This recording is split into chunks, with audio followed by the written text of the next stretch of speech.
복된 주일을 주님께서 주신 은혜에 감사와 찬송을 드립니다. 우리 아까 찬양 드릴 때 서로 인사를 드렸지만 진짜 이번에는 마음을 다 담아서 그 기를 불어넣는다고 그러지 않습니까? 그 마음을 다 담아서 이 말을 한마디 옆에 분들한테 한번 주시면 좋을 것 같은데요. 잘 기억하십시오. 당신 덕분에 삽니다. 당신 덕분에 삽니다. 네, 제가 사실은 오늘 이 본문의 말씀을 전할 때에 이 본문 요한일서 5장 1절에서 4절까지의 말씀은 세상을 이기는 믿음이라는 제목으로 우리가 이제 알고 있기도 하고, 그리고 이제 요한일서 앞에서 사실은 예수님께서 요한의 제자들, 그러니까 요한의 제자들이 요한을 포함한 제자들을 사실은 요한복음에서 그 만찬을 베풀어 주시고 마지막에 뭐라고 말씀하셨냐면, 세상에서 너희가 환난을 당하나 담대하라, 내가 세상을 이겼다. 계속 주셨던 말씀이 그것인데요. 너희가 내 안에 내가 너희 안에 있으면 두려워할 게 없다. 왜? 너희는 누구 거야? 내 것이다. 너희가 내 것이기 때문에 너희가 감당치 못할 것은 없다라고 이제 말씀을 주신 것이죠. 근데 제가 이 말씀을 묵상하면서 세상을 이기는 믿음이라고 그랬지만, 사실은 이제 우리는 다 장로교의 전통을 갖고 있기 때문에 칼빈의 글을 최근에 열심히 또 읽어 나가다 보니 믿음에 대해서 이제 많이 얘기를 하다가 결국 그 믿음이 뭔가 하면 하나님이 우리에게 주시는 최고의 선물이자, 너네가 노력하고 너네가 공로를 세운다고 믿음을 가질 수 있는 게 아니라는 거예요. 하나님을 믿을 수 있다는 것도 기적이고, 믿음을 하나님께서 너희에게 주시는 것도 은혜고, 그리고 일단 믿음을 가지고 있으면 너희는 옛 사람들이 아니라 새로운 존재야.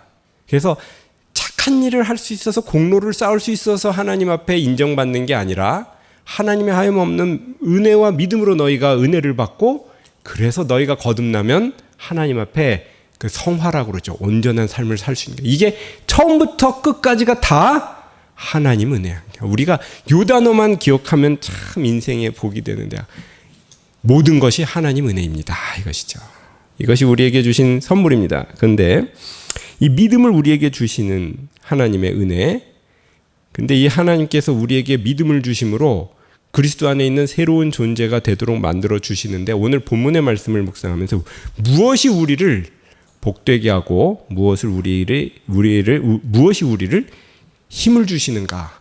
제가 방금 전에 당신 덕분에 삽니다 라고 이제 말씀한 거는요, 오늘부터 시작해서 한 일주일을 한번 살아가시면서, 제가 저보다 지혜로우신 분들이 훨씬 더 많고 세상적으로 지혜로우신 분들이 훨씬 많지만, 그래도 제가 살면서 한 주에 하나씩만 우리가 비결을 가지고 한번 살아보자, 복음의 은혜로 비결을 가지고 살아보자, 이것이 한번 삶을 더 윤택하게 만들고 기름쳐주는 말들이 있는데요.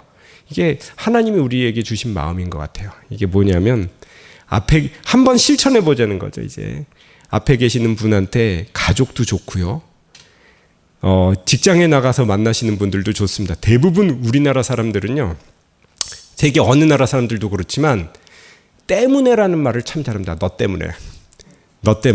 그래서 제가 너 때문에라는 말이 우리나라에만 있나 했더니 몇 나라 돌아다녀 보니까 전 세계 다 있어요. 독일의 목사님 한 분이 저한테 이런 말씀을 하신 적이 있더라고요. 그 나라 사람들 말 중에 너 때문에란 단어가 있어요. 너 때문에. 근데 그 말을 사석에서 말씀하시면서, 우리가 갖고 있는 말 중에 참 나쁜 말이 너 때문에라는 거예요. 너 때문에 이렇게 됐어.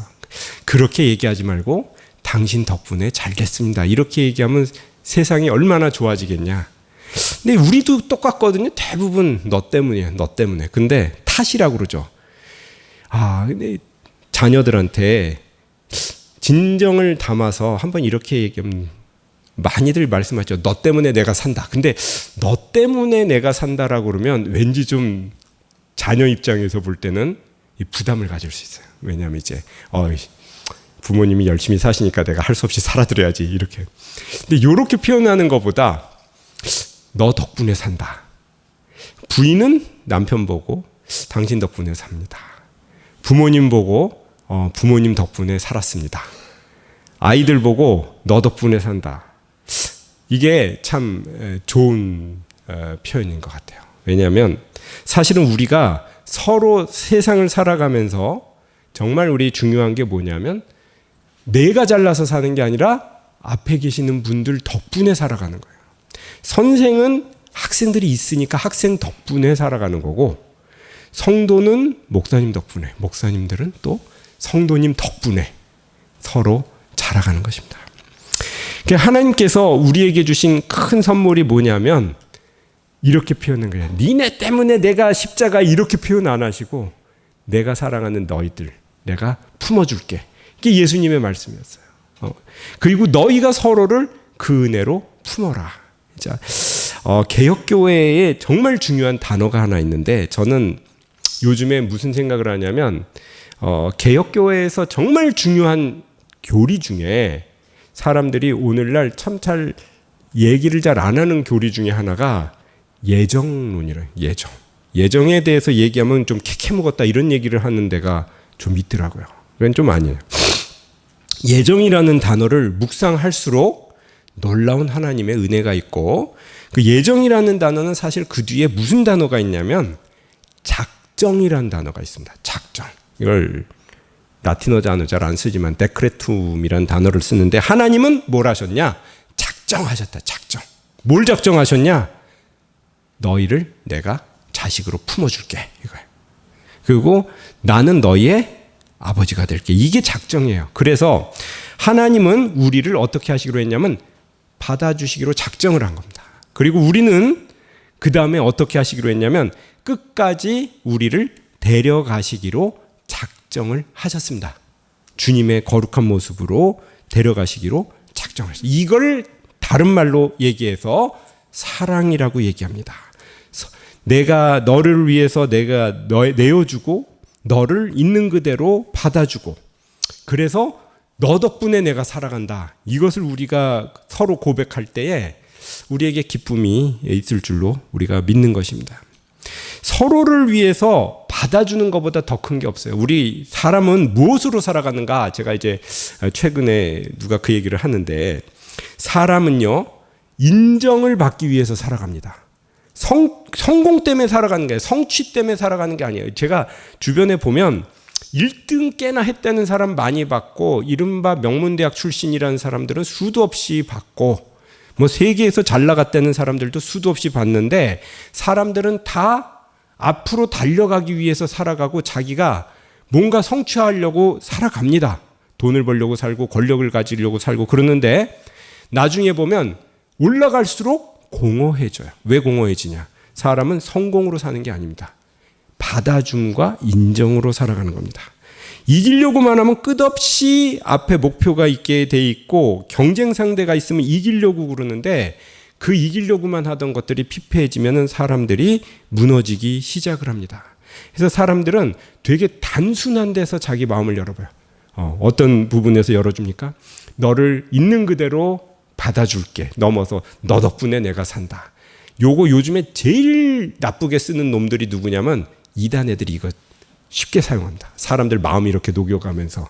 근데 정말 서로가 서로를 인정해주면서 받아주면서 또 섬겨주면서 살아가야 될 우리 정통교회 교인들은 그렇게 이 말을 잘 안 하지를 못하는 경우가 있습니다. 너 덕분에 살아가고 너가 최고고 너를 위해서 하나님께서 모든 것을 내어주셨어. 앞에 있는 사람들이 아무리 약한 사람처럼 보여도 하나님께서 사랑하신 최고의 사람들인 것을 우리는 잊지 말아야 합니다. 한국 사회가 왜 이렇게 우울증에 빠졌나, 자살률이 높은가?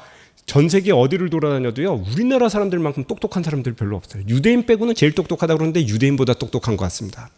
한국 사람들 어디에 가서 던져놓고 살든지 한국 사람들 씨앗 자손들은 그 사회에 가면 꼭 어느 순간에 보면 사회 상층부에 올라가 있어요. 굉장히 똑똑한 사람들인데, 이 사회 안에서 보면은 사람들이 우울증에 참 많이 빠져 있습니다. 능력이 없어서가 아니고 경쟁을 못해서가 아닙니다. 너 때문에, 이 소리 때문에 다 죽어버리는 겁니다. 제가 이제 보니까 세상 어디를 가도 제일 똑똑한데 제일 불행하게 살아요, 이 사람들이. 그러니까 우리가 이것을 어떻게 회복할 수 있을까? 하나님께서 사랑하신다는 거, 하나님께서 그를 위해서 죽으셨고 그를 위해서 부활하셨다는 것. 내 앞에 있는 사람이 세상에서 제일 소중한 사람이다. 나보다 남을 낮게 여기고 내 앞에 있는 성도를 낮게 여기는 게 정말 소중한 마음이라고 보입니다. 데일 카네기가 쓴 인생 독본 시리즈가 유명한데요. 그 데일 카네기의 인생 독본을 보다 보니까 정말 재밌는 얘기가 하나 있습니다. 20세기 초반에 세계에서 제일 똑똑하고 글을 잘 쓰던 작가가 있었는데 그게 누구냐면 잘 아시지만 톨스토이라는 작가예요. 톨스토이는 여러분들이 잘 아시지만은 그 굉장히 유명한 장편 소설을 쓰고 거기에서 딱 절필하듯이 끊고 기독교적인 마음을 가지고 글을 쓰겠다고 해서 사람은 무엇으로 사는가라는 유명한 글을 썼습니다. 앞에 썼던 굉장히 유명한 글은 안나 까레니나라는 장편 소설이었죠. 우리 딸아이가 위에 있죠. 안나 까레니나가 며칠 전에 듣고 와서 무슨 얘기냐고. 사실 그 별 얘기 있냐. 안나 까레니나는 사실 바람이 난 장교 부인 얘기 아니냐. 결국 자살하는 굉장히 불행한 이야기로 끝나는 이야기인데 톨스토이는 안나 까레니나에서 끝난 게 아니라 사람은 무엇으로 사는가라고 부르는 유명한 기독교적인 작품을 썼기 때문에 나름대로 또 유명해졌지. 근데 데일 카네기가 재밌는 얘기를 하는 게 뭐냐면 막상 톨스토이는 끝까지 우울해가지고 마지막에 어떻게 죽었냐 하면은 사람들 다 모르는데 길로 나아가가지고 시골 빈 역에 가서 역사에서 죽은 상태에서 며칠 만에 발견이 됩니다. 1910년에 지금 러시아의 아스타포 역이라는 역이 있는데 이 역이 지금은 톨스토이가 거의 자살하듯이 죽었다고 톨스토이 역이라는 이름으로 바뀌었어요. 근데 사람들이 카네기가 톨스토이가 왜 이렇게 비참하게 죽었을까라는 거에 대해서 되게 단순하게 씁니다. 항상 마누라가 구박했다는 거예요. 너는 왜 그것밖에 못했냐고 당신은. 그렇게 유명한 작가고 그렇게 이제 세계적인 명망을 남겼는데 당신은 도대체 왜 이거밖에 안 되냐고 부인이 맨날 구박하니까 그날도 부인 구박을 피해가지고 나가가지고 그 역에 그야말로 짱 박혀서 군대 말로 며칠 동안 칩거하다 죽어버렸다는 거예요. 그래서 한 사람의 말이 세계적인 작가를 죽일 수도 있고 살릴 수도 있다 이런 얘기를 하면서 카네기가 뜻밖의 우리가 인생을 행복하게 사는 데는 다른 방법이 있다고 하면서 뒤에 딱 얘기를 하면서 당신들 집에 혹시 있는지 모르겠는데 노동도 안 하고 일도 안 하고 뭐 하나 생산적인 걸 안 하면서도 제일 상석에 앉아가지고 제일 좋은 거 얻어먹는 놈이 하나 있다. 뭔지 아냐고요. 개라는 거예요. 개. 왜 개가 그러니 어디 나갔다 오면은 주인 보고 꼬리 쳐주면서 헐레벌떡하면서 좋아하는 놈은 그놈밖에 없대요. 제가 이제 주변에 이제 그 가깝게 지내는 분 중에 그래도 우리나라에서 제일 좋은 대학에서 제일 좋은 학과를 졸업하신 분이 하나 있습니다. 네, 목사님인데. 근데 그분이 다른 거는 다 좋은데 항상 어디 가면 사모님에 대해서 안 좋은 얘기를 많이 해요. 맨날 집에서 구박을 많이 받아서 마음이 상한다고. 제발 그런 얘기 좀 하지 마시라고 제가 몇 번을 그랬는데 난 못 견디겠어. 근데 어느 날 갑자기 희색이 만면해가지고 인생이 좋아지셔서 이렇게 다니길래 좋은 일 있냐고 그랬더니 요즘에 가족이 다 단합해서 집에 개를 한 마리 키운대요. 근데 개가 와가지고 집에 화평을 갖다가 이제 가져오시기 시작했대요. 그래갖고 이 개가 우리 집에서 진짜 좀 거친 말 얘기하면 성령의 역할을 하시는 게 내가 함부로 얘기를 하신다고. 제가 이제 무슨 말을 하냐면요. 카네기가 했던 얘기가 이겁니다. 개는 노력을 안 하는 것 같지만 단지 앞에 있는 사람을 마음을 열어서 좋아한다고 꼬리 쳐주는 것만으로도 모든 것을 다 가지고 간다. 근데 사람들은 서로 이제 있으면서 뭐부터 하냐면 평가하고 비판부터 시작한다는 거예요. 자, 이게 무슨 말이냐면 우리는 받아주고 사랑하고 섬기고 그리고 우리가 그 안에서 인정해 주는 것이 그 사람에게 있어서 삶의 시작이라는 것을 놓치곤 하는 것입니다. 근데 우리가 이 복음의 말씀을 볼 때 하나님이 우리에게 해주신 게 무엇인가라고 물으면은 사실 칼빈의 얘기를 압축해서 얘기하는 이것이죠. 하나님은 너희를 너무나 좋아하셔서 너무나 사랑하셔서 하나밖에 없는 독생자를 철철 피 흘려서 거기에서 도사를 해가지고 너희를 위해서 아낌없이 내어주고 그렇게 죄 때문에 그 아들을 죽인 그 죄를 씻은 너희들을 하나도 버리지 않고 그대로 자식으로 품어주신 그 사랑으로 너희를 받아주시기를 기뻐하셨다. 너희가 과연 그거를 알고 있냐라는 거예요. 만약에 이 사실을 알고 있으면 그게 바로 복음이고, 그 복음을 알고 있다면 그때부터 너희의 삶은 하나님을 기뻐하시는 삶으로 변화되게 만들어 주실 거야. 이것이 성화의 삶인 거야. 너희가 무엇보다도 하나님의 은혜를 알고 깨닫고 그것을 고백하는 사람들이 되기를 바란다. 이것을 이제 가르쳤던 것입니다. 이제 오늘 요한 1서의 이 말씀을 전체로 보면 세상을 이기는 믿음, 믿음이 무엇인가? 하나님이 주신다. 1장부터 이렇게 쭉 말씀을 하면은 이 요한을 통해서 주신 말씀은 계속 이것을 강조합니다. 세상은 너희를 괴롭힐 것이다. 그러나 두려워하지 말라. 왜? 너희들은 세상과 다르다. 세상에서는 너희가 환난을 당할 수 있다. 왜? 다르니까. 다른 데 속했으니까. 그러나 바깥에서 오는 환난은 두려워할 필요가 없다. 왜? 때릴수록 너희는 강해질 수 있고, 때릴수록 너희는 더 심지가 굳어질 수 있다. 그런데 제일 무서운 게 뭐냐면은 너희 안에서 허물어지는 의심과 분열과 하나님을 사랑하지 못하는 마음, 서로를 받아주지 못하는 마음이 가장 위험한 것이고, 그것이 너희를 넘어뜨릴 것이다 라는 것을 말씀을 주고 있는 것입니다. 그래서 그리스도인들이란 무엇입니까? 하나님께 속한 사람들, 성령을 받은 사람들, 성령을 받았다는 사람들은 무엇인가라고 얘기를 할 때 그리스도를 주로 고백하고 그리스도와 더불어서 사귐이 있고 그리스도와 함께 가는 사람들이 바로 성령으로 거듭난 사람들인 줄을 우리가 믿는 것입니다. 그리고 그런 사람들은 그리스도와 더불어서 살아가면서 그리스도의 말씀대로 따라가는 사람들로 서게 되는 것이죠. 그래서 이제 요한 1서 1장부터 시작해서 이 5장 앞부분까지 계속 주시는 말씀이 너희 안에 사귐이 있고 너희 안에 하나님께서 주시는 사랑이 있고 누구든지 그의 말씀을 지키는 자는 하나님의 사랑이 참으로 그 속에서 온전하게 되었나니 이로써 우리는 그의 안에 있는 줄을 알게 된다. 2장 5절에서는 그렇게 말씀을 주셨고, 2장에서는 너희는 세상을 벗하는 자들이 아니고 세상에서는 육신의 정욕, 안목의 정욕, 이생의 자랑을 따라가지만 너희는 하나님께 따라가는 자들이니 하나님을 아버지로 알고 두려워하지 말고 떨지 말라는 것을 말씀을 주고 있는 것입니다. 요한일서 전체에서 주시는 말씀이 너희 안에 그리스도가 있느냐? 그렇다면 너희는 세상을 얻은 자들이냐? 세상을 얻은 자들이다. 하나님이 너희 안에 있는 자들 두려워할 것이 없다. 그 안에 충만이 있는 자들, 그 안에 기쁨이 있는 자들, 그 안에 하나님이 함께 하시는 자들은 세상이 이기지 못하는 두려움을 이기는 자들이라는 것을 말씀을 주고 강하게 설파하고 계시는 것이죠. 자, 오늘 읽은 5장 1절에서 4절까지의 말씀에서는 다시 이 말씀을 주고 있습니다. 예수께서 그리스도심을 믿는 자마다 하나님께로부터 난 자니 또한 낳으신 이를 사랑하는 자마다 그에게서 난 자를 사랑한다. 우리가 하나님을 사랑하고 그의 계명들을 지킬 때에 이로써 우리가 하나님의 자녀를 사랑하는 줄을 안다.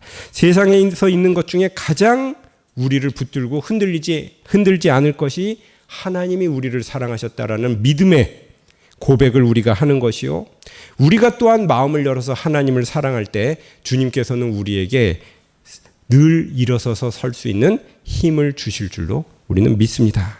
그리고 하나님께 품겨진 우리가 서로를 바라볼 때 더 이상 그 앞에 있는 성도와 앞에 있는 사람을 내가 판단할 수 있는 사람, 저 사람은 얼마나 대단한 사람인가, 세상에서 얼마나 인정받는 사람인가, 얼마나 가진 것이 많은가, 얼마나 배운 것이 많은가, 이런 세상의 잣대로 사람을 보는 것이 아니라 하나님께서 그를 위해서 죽으셨고 그를 위해서 다시 사셨고 그를 나에게 선물로 주신 사람, 내 앞에 있는 성도들, 내 앞에 있는 가족들, 내 앞에 있는 누군가는 하나님께서 나를 위해서 주신 최고의 선물인 것을 믿습니다. 때로는 그로 인해서 고통받고 어려운 경우가 있을지라도 하나님께서 그를 위해서 기도하게 하시고, 하나님께서 때로는 우리에게 어려움을 주실 때에도 같이 더불어 손을 잡고 어려움을 이겨나갈 수 있도록 늘 힘을 주시는 기쁜 선물로 앞에 있는 성도를 주시고 가족을 주시고 또 서로 있는 사람들을 주신 것을 우리가 믿는 것입니다. 만일 하나님께서 우리에게 이러한 선물을 주시지 않았다면 우리는 넘어지기 쉬울 것이고 우리는 판단하기 쉬울 것이고 우리는 무너지기 쉬울 것입니다. 그래서 이 귀한 말씀을 통해서 계속 이제 요한일서에서 이제 그 주시는 말씀은 하나님이 우리를 사랑하셨다라는 그 사랑과 내가 하나님을 사랑한다는 사랑과 성도가 서로를 사랑한다는 이 사랑의 은혜가 우리를 세울 것이고 그것이 없는 자들은 무너지기 쉽고 하나님은 사랑이시기 때문에 우리가 서로를 받아들이고 인정하고 서로를 세워나갈 때 누구도 우리를 쓰러뜨리지 못하는 은혜의 반석에 서게 될 것이라는 것을 우리에게 말씀을 주고 있습니다. 우리가 아직 죄인 되었을 때 우리를 받아주신 하나님, 서로를 받아주시기를 원하시는 하나님, 우리와 함께 하시고 우리와 함께 싸우시기를 원하시는 하나님은 나에게 주신 성도들을 기쁨으로 함께 하시기를 원하시는 하나님이십니다. 이 마음이 있을 때 우리가 세워지기를 우리가 고백할 수 있을 줄로 믿습니다.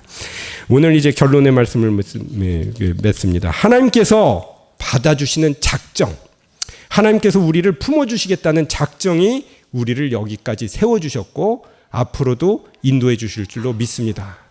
이 사랑으로 서로를 받아주시고 품어주시기를 원하십니다. 그래서 하나님도 우리를 너네 때문에가 아니라 너희 덕분에 내가 기뻐한다라고 말씀을 해주실 하나님이 우리 서로가 서로를 향해서 너 때문에 당신 때문에가 아니라 성도님 때문에 장로님 덕분에 권사님 덕분에 집사님 덕분에 제가 삽니다. 가정에 돌아가셔서 너 덕분에 내가 살고 있다. 그 부모님을 향해서 부모님 덕분에 제가 살고 있습니다라고 그러는 덕분에의 믿음이 한 일주 동안 서로 기쁨으로 채워나가시는 은혜의 강물로 흘러가게 되실 줄로 우리가 믿습니다. 하나님께서 받아주시겠다는데 뭐가 걱정이 있습니까? 서로를 세워주겠다는데 뭐가 걱정이 있겠습니까? 우리 서로를 받아주고 세워주시는 믿음의 은혜로 서로를 세워나가는 기쁨이 있는 귀한 날들이 이어져 나가기를 주님의 이름으로 축원합니다. 세상을 이기는 이김은 주님께서 주신 믿음이요 하나님께서 우리를 위하여 모든 것을 주시고 내어주셨으니 우리는 세상에서 한 사람 한 사람이 가장 귀한 사람들인 줄로 믿습니다. 그리고 나의 앞에 있는 주님의 귀한 형제 자매들, 내 안에 앞에 있는 가족들, 성도들이 그를 위하여 하나님께서 죽으시고 살리셨고 나를 위해서 주신 최고의 선물인 줄로 믿습니다. 날마다 주님을 바라보며 이 모든 것들을 통하여 서로가 서로를 세워나가는 기쁨의 삶이 이어져 나가게 인도하여 주시옵소서. 우리 주 예수님의 이름으로 기도드립니다. 아멘.